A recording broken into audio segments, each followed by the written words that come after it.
इस वीडियो में हम लर्न करेंगे स्पीच साउंड्स। साउंड्स मीन्स होता है ध्वनियाँ, हिंदी में ध्वनि कहते हैं साउंड को। अब स्पीच साउंड्स कौन से होते हैं?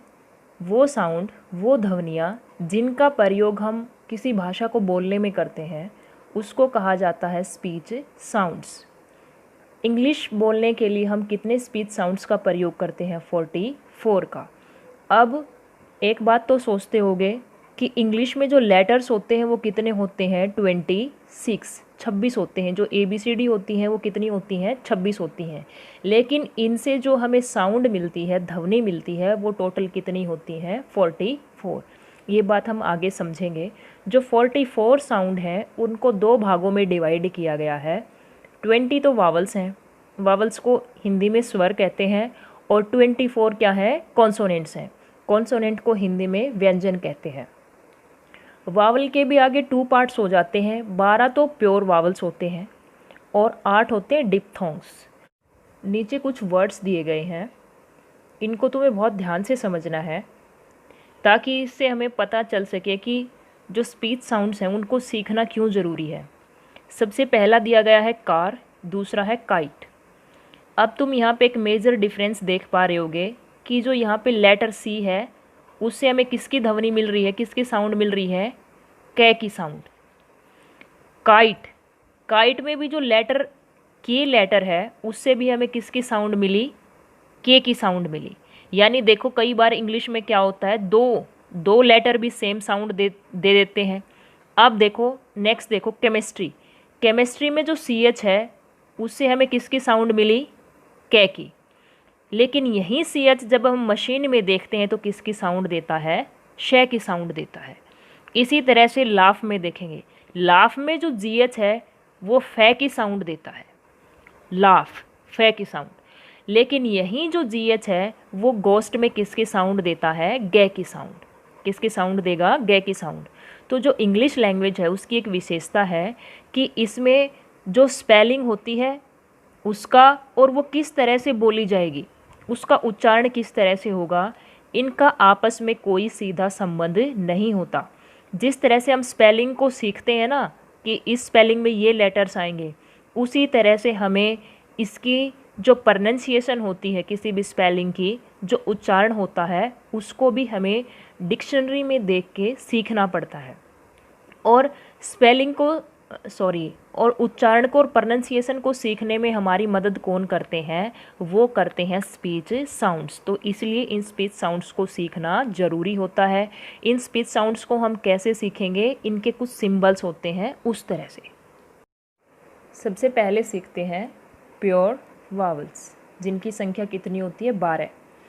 अब जो जितने भी स्पीच साउंड्स होते हैं वो हमेशा इस तरह की जो तिरछी लाइन दिख रही है ना, इनको स्लॉन्टिंग लाइन बोलते हैं इंग्लिश में। तो जो सिंबल होता है वो हमेशा इन स्लॉन्टिंग लाइन के अंदर लिखा जाता है, और ये हिंदी में आपको आसानी से समझ में आ जाए इसलिए लिखा गया है। तो ये जो साउंड है ये किस तरह से बोला जाएगा? ए, कैट, फैट। दूसरा है, ये तुम्हें हिंदी में जानते भी होगे, ये लंबा साउंड होता है, थोड़ा सा लंबा, और ये होता है छोटा।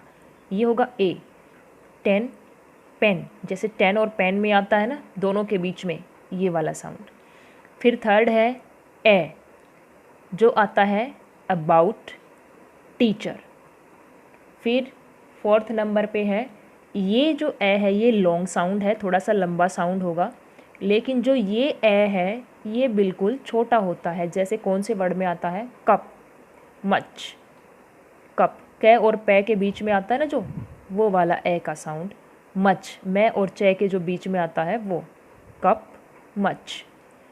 फिफ्थ नंबर पे है आ का साउंड इस तरह से लिखा जाएगा। कौन से वर्ड में आता है? Car, father. 6 नंबर पे है ई, और इसके तुरंत नीचे है बड़ी ई। आपको सभी को पता होगा जो छोटी ई होती है उसका साउंड छोटा होता है और बड़ी ई का बड़ा होता है। यह एग्जाम्पल में भी हम देख पाएंगे।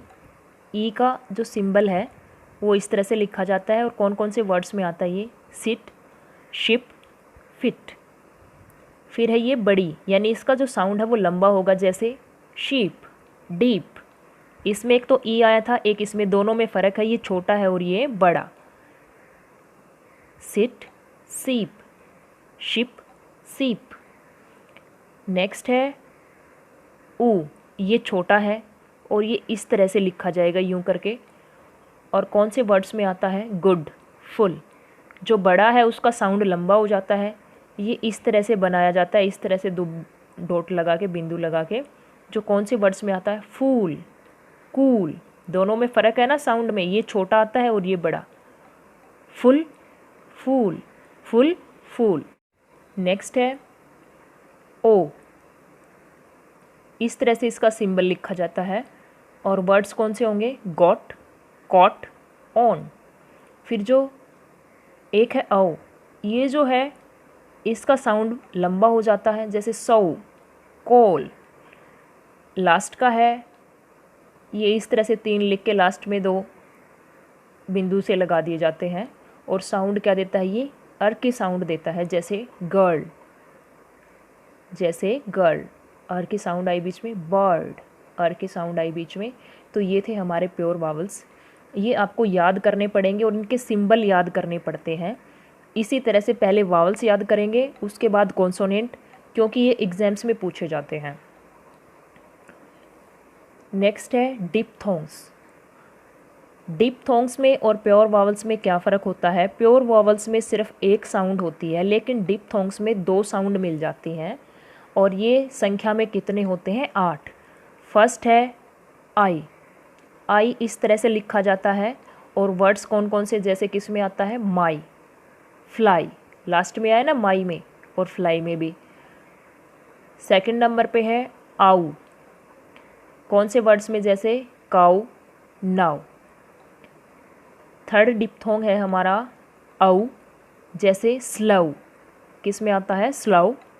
और ये गो नहीं होता, गौ होता है। क्या होता है? गौ। हम वैसे इसको गो बोल देते हैं, लेकिन इसकी करेक्ट जो प्रोनाउंसिएशन होगी, जो सही उच्चारण होगा, वो क्या है? गौ। ए, ए आता है कौन कौन से वर्ड्स में? इस तरह से लिखा जाता है, ये इसका सिंबल होता है। ये स्लॉन्टिंग लाइन में लिखे जाते हैं। ये भी सारे जो स्पीच साउंड्स हैं उनके सिंबल हमेशा इन तिरछी लाइनों में लिखे जाते हैं, जिनको इंग्लिश में क्या कहते हैं? स्लॉन्टिंग लाइंस। जैसे ये किस में आता है? Wait, late. 5वें नंबर पे है एयर, जैसे जो किस में आता है? वर्ड्स देखो, ईयर, केयर। 6 नंबर पे है ईयर, जो आता है वर्ड्स में, जैसे नियर, फियर। नियर, ई आया ना, न और रे के बीच में, नियर, फियर। 7वें नंबर पे है ऊ ए, ऊ, इस तरह से इसका सिंबल होता है। और कौन कौन से वर्ड्स में आता है ये? Poor, queer. लास्ट है ओई, जो कौन कौन से वर्ड्स में आता है? बॉय और टॉय, बॉय और टॉय। ये बॉय नहीं होता और ये टॉय नहीं होता, लास्ट में इनके क्या आएगा? ओई आता है। हम गलत बोलते हैं, लेकिन इसकी सही प्रोनाउंसिएशन, सही उच्चारण क्या होगा? बॉय और टॉय। इस वीडियो में हम पढ़ेंगे सिर्फ इतना ही, वावल्स ही, और नेक्स्ट वीडियो में पढ़ेंगे कॉन्सोनेंट। आपको वीडियोज़ अच्छी लगती हैं तो चैनल को सब्सक्राइब करें, लाइक करें और शेयर करें।